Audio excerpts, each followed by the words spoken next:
ladies of this ministry, for the words from heaven, for the songs from Zion that get our hearts right and get our minds together. And I want to thank Sister Gordon for asking me to come do this task. And I thank the pastor and all of the leadership here for inviting us. And I just want to tell y'all, y'all really didn't know I was coming all the way from South Memphis, because I know how y'all Nashville folk get when y'all hear folks from Memphis coming. Y'all kind of scared.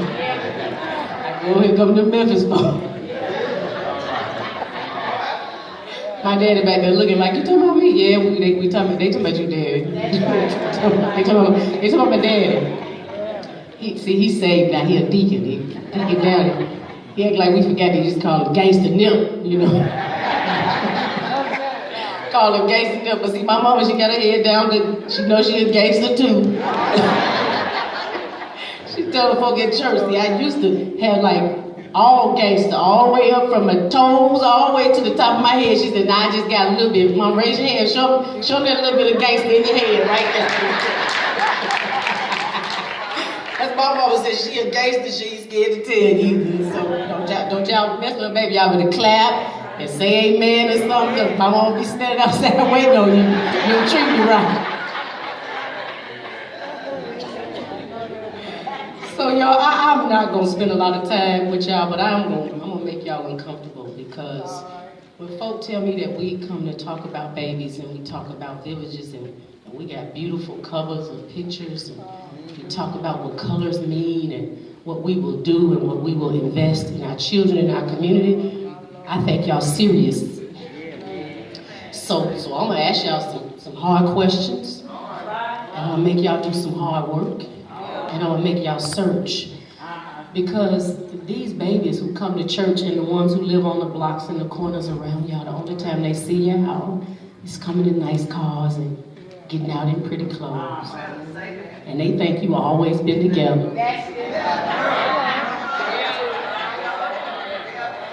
Sister Moore, they don't know, right? We ain't always been together. We ain't always been together. So I'm gonna ask y'all some hard questions, because I need to help y'all understand who our babies are, because we've been sold a bill of goods about who our children are and about who they can become. And so when we talk about what about the children, remember when we were children? And if not for those who loved us and who cared enough to show us, where would we be today? That Josiah, if he stands alone, his dreams will die.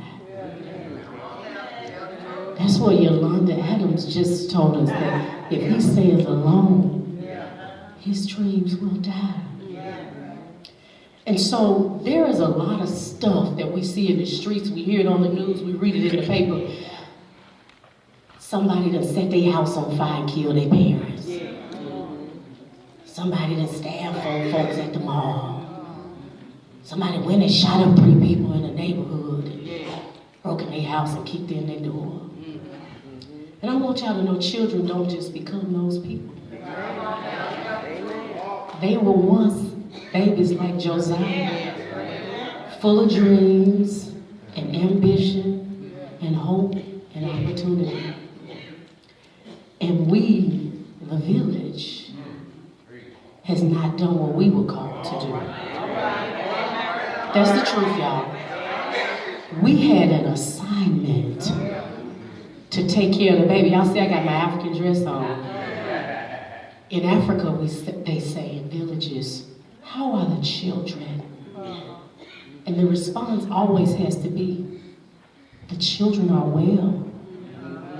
But the children are only well when the adults have done what they were supposed to do to keep the children well.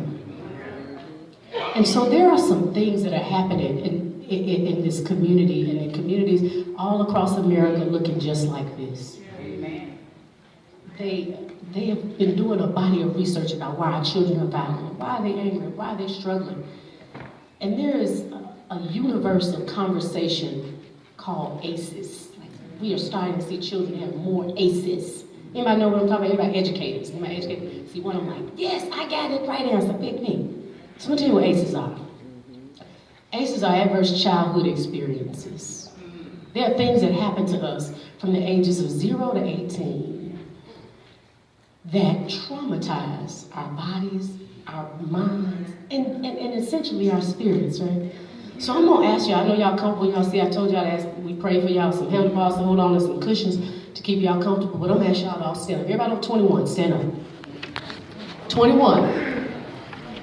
Look, everybody over 21. Don't try to act like the children just gotta stand up, Sister Morton. You too, all y'all over 21, stand on up.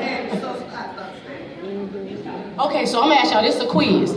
So children, I want y'all to take notice. See, we're gonna make grown people be honest and real because they always make y'all think they had it all together. So children, we're gonna be real. Because we've all had some challenges and some traumas in this walk in this world. And if I drive down your street, you don't even have to stay out, you just sit down real cool like when I drive down your street, okay? Before 18, a parent or adult in your house cursed you out, put you down, humiliated you, and made you feel like you'd be hurt. Before age 18, a parent or another adult in your house pushed, grabbed, slapped, or threw something at you, or hit you so hard they left marks or injured you. I know some of y'all are like, well, that happened all the time. Do she mean just because my mama was throwing a shoe at me? I mean that too. Number 3, an adult or someone at least 5 years older than you touched, fondled, or had an inappropriate sexual interaction with you. Number 4, you felt no one in your family loved you or thought you were important or special, and that people in your family didn't look out for each other. Number 5, on the regular, you didn't have enough to eat, you had to wear dirty clothes, and nobody protected you. You were essentially neglected.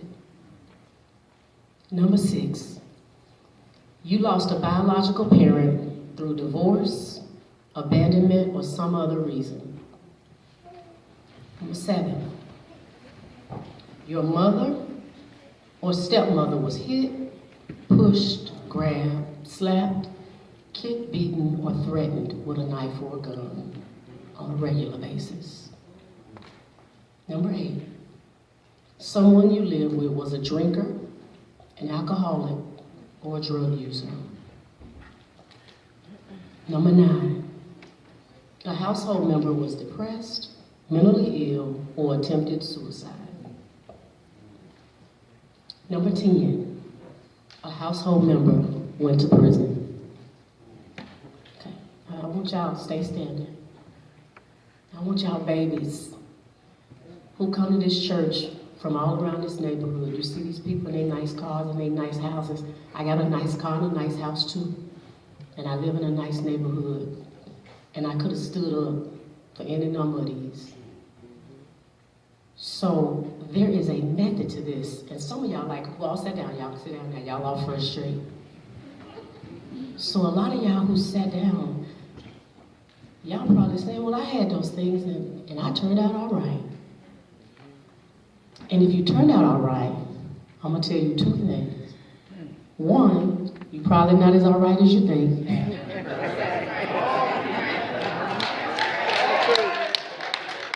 as all right as you think, ask your friends. And the other thing is that you had a village of people who invested in you, who made it possible for you to walk on broken pieces, who put steps out when the steps were breaking underneath you, who took you in and fed you when your mama was in prison, who took care of you when your lights was out, who let you run an extension cord from their house when your lights was out, who took food to your mama with 3 little babies. That's how you made it. So as we are starting to understand this thing called adverse childhood experiences and what it means, I'm gonna give you a recipe because there is a science to this, y'all. They've been researching this like since 1983, and they didn't even do this in like poor communities with poor children. They did this in Denver, Colorado with like Kaiser Permanente insurance patients. They did this research just saying, why are people sick? Why are they getting diabetes? Why are they overweight? Why are they committing suicide? Why are they on drugs? Why are we seeing all of these odd and crazy behaviors in the population? And what they traced it back to was these developmental years from 0 to 18. And that the more of these 10 boxes that you could check off, the higher your probability is that you would die early because of some dangerous coping mechanism that you had adopted. Because when your brain is on stress and on trauma, one, it's smaller and it's focused on surviving. So it's not planning down the road. It's not thinking, if I do this, how it affects you. Your brain is trying to figure out, how am I going to make it? And think about your brain on that for 18 years. Think about a baby standing alone with a young mama with no supports. Then we see them go to school in the first grade and they acting up and we talking about what's wrong with them. I said, you can't ask them what's wrong with them. You got to ask them what happened to them. Because what's wrong suggests that it's something in the baby. But what's wrong is the something that happened. What's wrong is the adult or the adults in the village who weren't on assignment, who weren't on their post. What was wrong was that the mothers of the church were too busy doing church. Amen, somebody. I pray for y'all some big gay and band-aids. And I'm going to tell you, y'all, I'm not just telling y'all stuff that I made up my research. I did this research because I want to sound deep and smart. You know, y'all read my biography. And I knew I couldn't come up here and sound simple. So I had to do some research. But I'm going to tell you the real story of how, again, you get baby Josiah from your hip to one of them grown 3 sons working in the NFL, working on production. There is a recipe for it. It's a village of folk. And I'm going to tell y'all a little bit about my village. And when y'all hear somebody in the village who remind you of yourself, you just wave your hand. You raise your eyebrows. And men, I ain't leaving y'all out. There's some rascally men in here in this village story. But I ain't talking about none of y'all, because I know y'all all been right deacons y'all whole life. So this ain't about y'all deacons. This is about some other rascally men that we're gonna talk about in the village. We ain't gonna spend a whole lot of time talking about y'all. But I grew up in a little neighborhood in South Memphis. And when I tell you about, again, that my mama was younger than that baby, holding a little baby on her hip, 4 months after graduation, she had a little baby trying to figure out what she was going to do. And my daddy was all the way in the Navy, somewhere trying to send money home and help the little baby and my mama. But I had a muddeer, y'all. Anybody know muddeer? Y'all got muddeer? I know, see, I love when I say muddeer because then people get all warm inside. But I'm going to tell y'all about my muddeer. My muddeer wasn't that muddeer. My mother, she was a little bit like the Tyler Perry mother. Mother carried a gun. Mother sold bootleg liquor. Mother ran a gambling house. Mother boosted from the stove, so we was always sharp. Don't play, y'all. Y'all know Mother. Mother lived on y'all block, and y'all was sitting there talking about some Lord have mercy because she raised them children. Y'all know who Mother was. But that same mother, y'all, cooked and made sure everybody on the street had something to eat. Amen. Panhandle lived in the, mother lived in the shotgun house. So we had the front room, the middle room, and then the back room. Some folks know they lived in the same kind of house that mother lived in, right? So when I say it was aunties and cousins and veterans who mother knew since we were little kids were all in that house with us, and mother was taking care of them.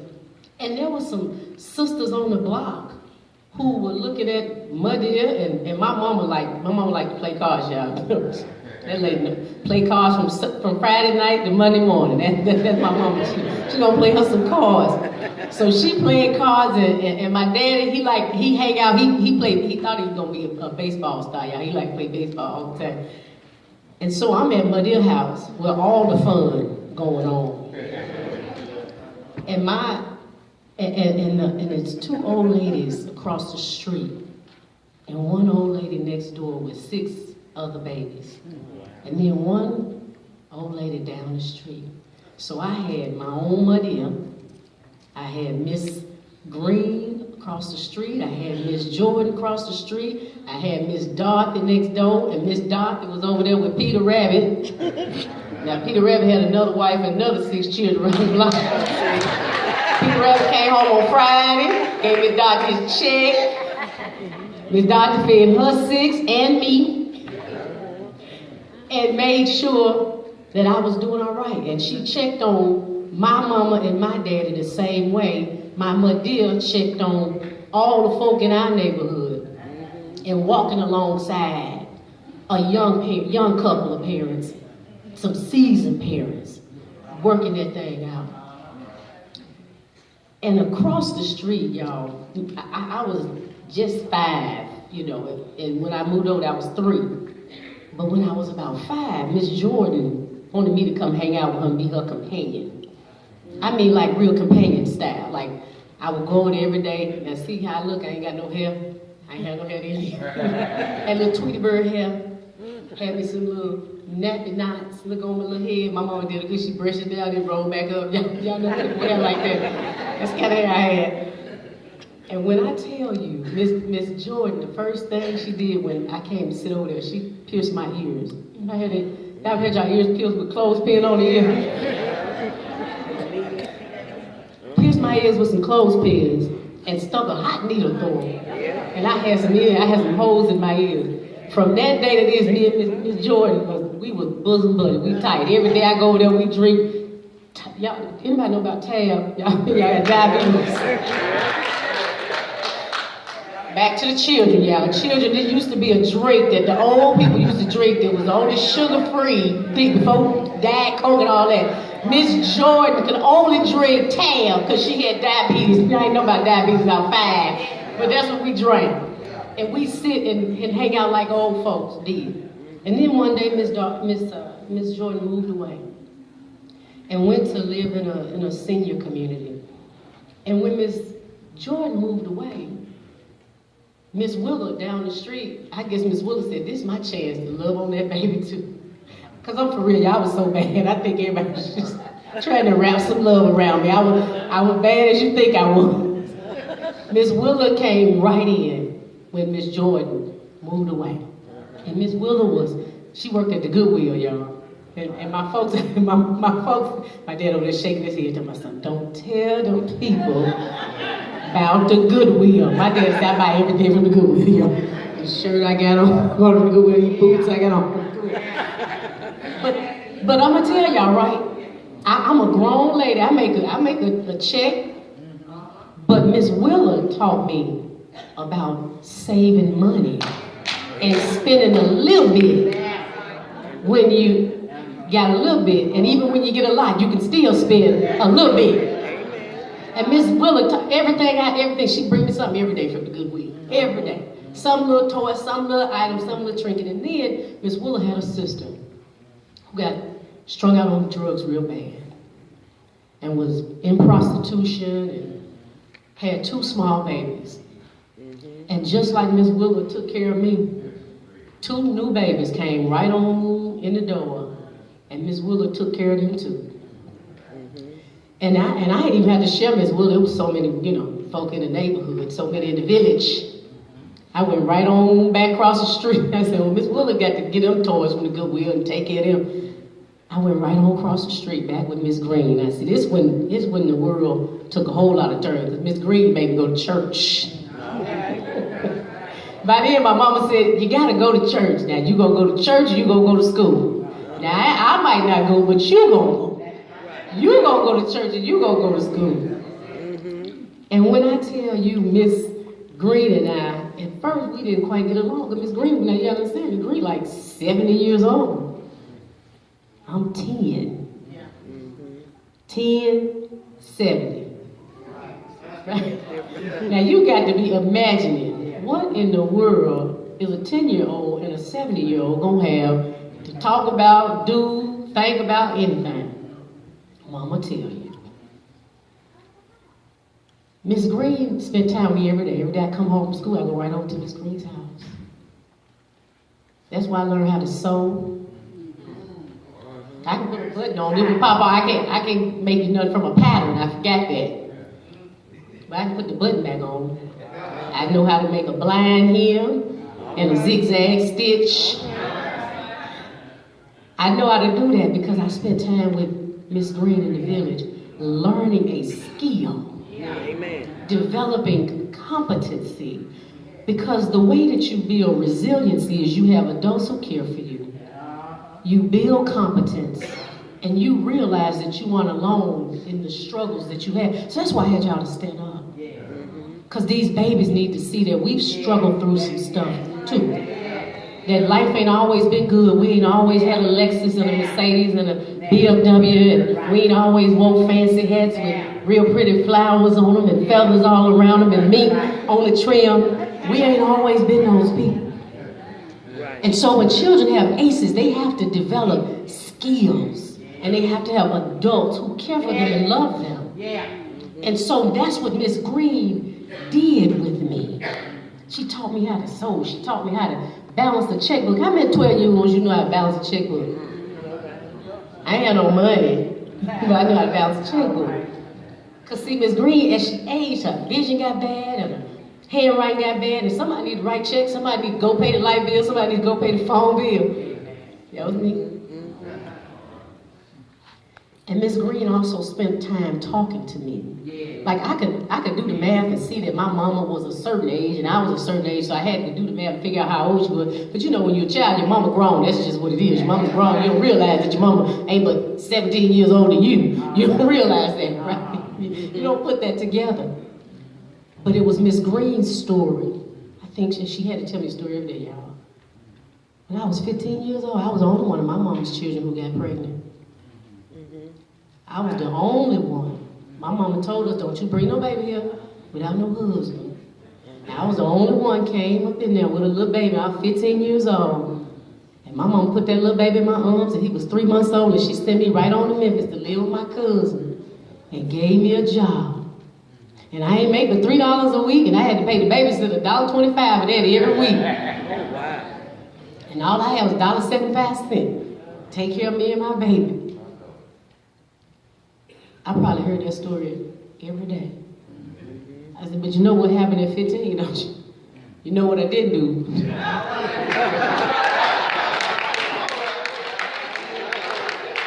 You know what I didn't do. Because somebody was walking that thing with me, helping me understand what it meant and what it looked like and what it felt like to be struggling through raising a baby. Now, I ain't said I ain't have no baby. I ain't said I ain't have no sex. Come on, somebody. Now look, now here they go. Give them some band-aids, Lord. Give them some handles. I know I'm the only fast one in here, Jesus. Help me. I'm the only one fast. But it was conversations with Miss Green. It was honest stuff that I could talk to with a 70-year-old woman who could help me move through this world so that I didn't make the same mistakes that she made at 15. That I didn't make the same decisions. She told me about a man who she married and wanted to gamble all her money up, and the folk came, put a readout on the door, and you know what she said? When he was going to work, I packed up my stuff and my baby, and we moved on the next street. Miss Green helped me make better decisions. Because see, I just thought Miss Green went to church and loved Jesus.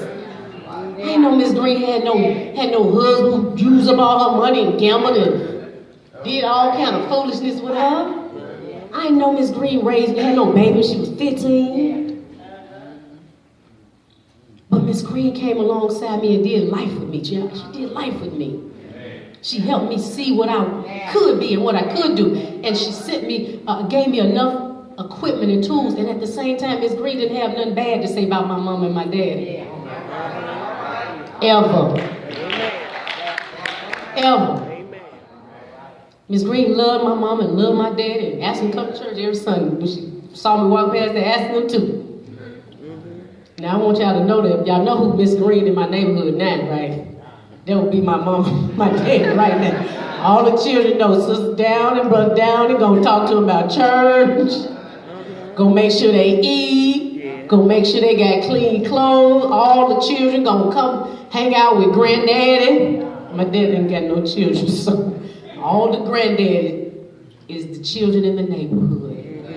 In the same house we've been living in the same block. The two little houses sitting here. And the same way that Miss Green and Miss Jordan and Miss Dorothy, the way they invested in me, that's the way we